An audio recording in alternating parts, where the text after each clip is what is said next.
Assalamualaikum warahmatullahi wabarakatuh. Selamat pagi teman-teman. Kembali lagi di kelas penginderaan jauh untuk vegetasi dan penggunaan lahan pertemuan 12. Kembali lagi bersama saya, Practical Instructor Dea Rahmazari. Sebelum memulai pembelajaran pada pagi hari ini, saya harap dimanapun teman-teman berada dalam keadaan sehat dan selalu bahagia, tetap semangat untuk mencari ataupun menggali ilmu-ilmu baru di luar sana setiap harinya. Nah, sama pun hari ini kita akan mempelajari hal baru. Tentunya pada pertemuan sebelumnya kita sudah belajar apa itu EVI. Nah, pada pagi hari ini kita akan belajar apa itu SAVI. Nah, SAVI merupakan singkatan dari Soil Adjusted Vegetation Index, yang mana SAVI ini digunakan untuk mengoreksi NDVI untuk pengaruh kecerahan tanah di daerah yang tutupan vegetasinya rendah. Nah, ini tuh SAVI digunakan untuk memperbaiki kecerahan tanpa vegetasi, sehingga pada vegetasi rendah tetap bisa terdeteksi kerapatan vegetasinya. Nah, sedangkan kalau di NDVI, ketika vegetasinya rendah, maka nilainya akan terotomatisasi menjadi rendah. Kalau di SAVI ini sendiri, maka terlihat jelas ataupun terdeteksi kerapatan vegetasinya pada vegetasi yang rendah. Dapat dilihat ya teman-teman pada gambar yang sebelah kanan dan sebelah kiri nampak sekali perbedaannya ketika di SAVI itu yang kerapatannya rendah, dalam artian vegetasi rendah tetap bisa dilakukan ataupun dia tetap bisa mendeteksi kerapatan vegetasinya seperti itu. Nah, SAVI juga memiliki rumus teman-teman. Kemarin kita sudah mempelajari rumus dari EVI. Nah, di sini SAVI juga memiliki rumus yang mana rumus SAVI itu adalah band 5 dikurangi band 4, lalu dibagi dengan band 5 ditambah band 4 ditambah 0,5, lalu hasil dari pembagian tersebut dikalikan dengan 1,5. Nah, 0,5 dan 1,5 ini sebagai single values ya teman-teman, seperti itu. Oke, selanjutnya karena tadi kita sudah belajar, kita sudah mengerti, kita sudah paham apa itu pengertian SAVI, lalu bagaimana penggunaan SAVI, dan rumus SAVI seperti apa, kita akan langsung praktek. Teman-teman bisa langsung membuka ArcGIS-nya, lalu ini merupakan tampilan awal ya. Nah, data apa saja yang kita add atau kita akan add folder connection-nya itu apa aja, teman-teman bisa menambahkan atau melakukan add pada mangrove. Data mangrove yang pertama. Selanjutnya adalah karena pertemuan sebelumnya kita sudah melakukan clip raster ya teman-teman. Semoga teman-teman masih ingat dan sudah ada datanya, maka kita add band 4 dan band 5 yang sudah kita clip raster pada pertemuan sebelumnya. Nah, kenapa kita pakainya band 4 dan band 5 saja? Karena sesuai rumus, kita hanya menggunakan band 5 dan band 4 seperti itu.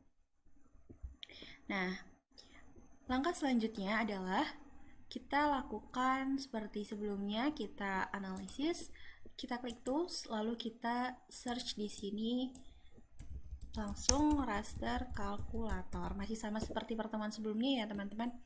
Nah, di sini raster kalkulator, kita langsung masukkan rumusnya. Rumusnya tadi seperti apa? Buka kurung 2 kali, lalu band 5 dikurangi band 4, lalu tutup kurung kembali, lalu dibagi dengan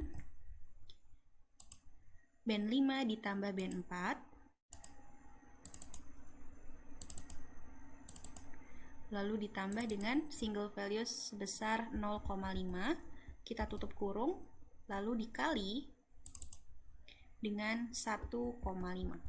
Nah, seperti ini kita cross check kembali, band 5 dikurangi band 4 dibagi band 5 ditambah band 4 ditambah 0,5 lalu dikalikan dengan 1,5. Ya, di sini mohon maaf tutup kurung 2 kali. Nah, lalu kita beri nama di sini SAVI. Oke, lalu kita run. Kita tunggu. Oke, selesai. Nah, di sini sudah terlihat ya teman-teman, sudah nampak hasilnya seperti apa. Nah, jangan lupa kita simbol digit terlebih dahulu untuk melihat ataupun membedakan warnanya. Di sini stretch, di sini color scheme-nya kita pilih warna yang jelas seperti itu. Nah, kita klik invert. Oke. Nah, di sini terlihat jelas ya teman-teman. Kalau SAVI semakin hijau warnanya maka semakin tinggi nilai kerapatannya. Dan semakin warna merah dia, maka nilainya adalah semakin besar untuk lahan yang kosong seperti itu. Maka kita coba untuk di sini kita lihat warna merah di sini. Kita lihat. Nah, maka dia sangat terlihat sekali ya, kalau semakin warna merah dia maka dia menunjukkan adanya lahan kosong yang luas seperti itu.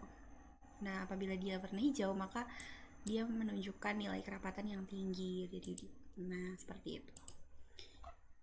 Oke, jadi begitu teman-teman untuk penggunaan Safi. Hanya tadi berbedanya apa dengan Evi? Tentu saja NDVI, Evi, dan Safi memiliki rumus yang beda-beda seperti itu ya. Nah, mungkin teman-teman bertanya-tanya untuk bedanya Evi dan Safi itu spesifikasinya seperti apa. Jadi untuk Safi dan Evi itu perbedaannya ketika teman-teman untuk tujuan atau fungsionalitasnya untuk apa. Maka ketika nanti case-nya lahan yang di teman-teman gunakan adalah mayoritas atau kebanyakan lahan kosong, maka lebih akurat menggunakan Safi karena tadi ya Safi dia bisa mendeteksi vegetasi dengan kerapatan yang rendah seperti itu. Namun apabila teman-teman menggunakan Evi dan lahan yang teman-teman gunakan adalah lahan yang vegetasinya lebat, maka lebih akurat untuk menggunakan Evi seperti itu. Oke, baik. Karena tadi kita juga sudah mendapatkan hasil dan sudah melihat visualisasi bagaimana hasil dari kalkulasi menggunakan Safi, maka sekian pembelajaran kita pada pagi hari ini. Kita sudah belajar apa itu Safi, fungsi atau kita menggunakan Safi ketika di lahan seperti apa, ketika kebutuhannya seperti apa. Lalu tadi juga kita sudah belajar bagaimana rumus Safi. Kita juga sudah mempraktekkan bagaimana penggunaan Safi itu sendiri. Jadi saya harap teman-teman sudah dapat membedakan dan sudah dapat memahami dari NDVI, FV, dan Safi itu sendiri. Dan teman-teman juga selamat mempraktekkan dan selamat berlatih. Semoga ilmu yang kita pelajari hari ini dapat bermanfaat untuk kita semua untuk kedepannya dan dapat diimplementasikan dengan baik tentu saja. Saya Dea Ramazari pamit undur diri. Terima kasih atas segala perhatian yang telah diberikan. Stay safe, stay healthy. Semoga teman-teman selalu diberikan kebahagiaan. Dan tetap semangat untuk belajar hal-hal yang baru tentunya. Terima kasih. Wassalamualaikum warahmatullahi wabarakatuh. See you guys.